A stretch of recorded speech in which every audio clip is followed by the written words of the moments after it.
மதுரையிலே ஆவணி மூலத் திருவிழா. இன்றைய தினம் வளையல் விற்ற லீலை.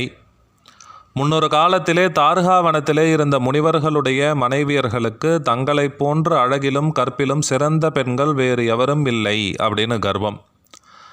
ரிஷிகளுக்கு என்ன கர்வம்னா, தங்களைப் போன்ற சிறந்த கணவன்மார்கள் கிடையாது, வேறு எந்த பெண்கள் மீதும் நாங்கள் மோகம் கொண்டது இல்லை அப்படின்னு 2 பேருக்குமே ஒரு கர்வம்.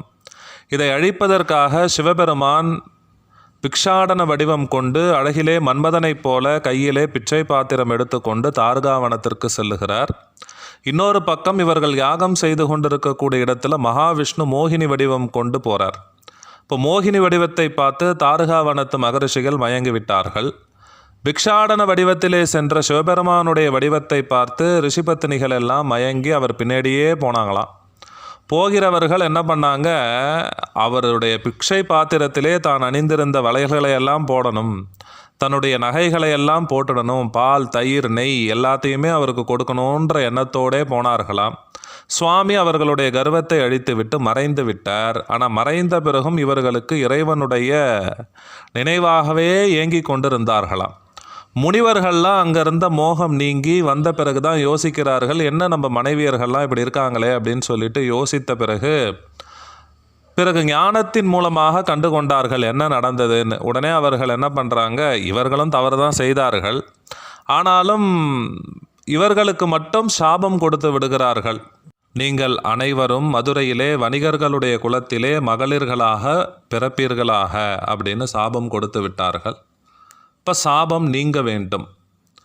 சிவபெருமான் சொக்கநாதர் ரொம்ப அற்புதமாக சாப விமோசனத்திற்காக இவர்களுக்கு அனுகிரகம் செய்வதற்காக வளையல்காரனுடைய வேடத்திலே வந்தார்.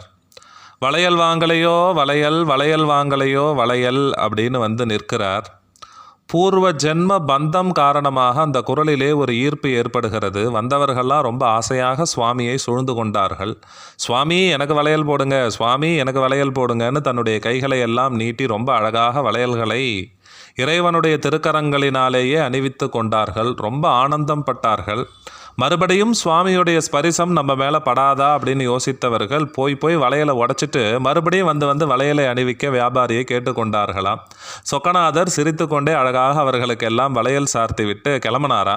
என்ன சுவாமி கிளம்புறீங்க, பணம் பெற்றுக்கொள்ள வேண்டாமா அப்படின்னு சொல்கிறாங்களாம். இல்லை நான் நாளைக்கு பெற்றுக்கொள்ளுகிறேன்ட்டு சுவாமி கிளம்புறார். சுவாமி கிளம்புகிற போது அவர்களுக்கெல்லாம் இறைவனை விட்டு பிரிய மனமில்லாமல் எல்லோரும் சுவாமி பின்னேடியே வந்தார்கள்.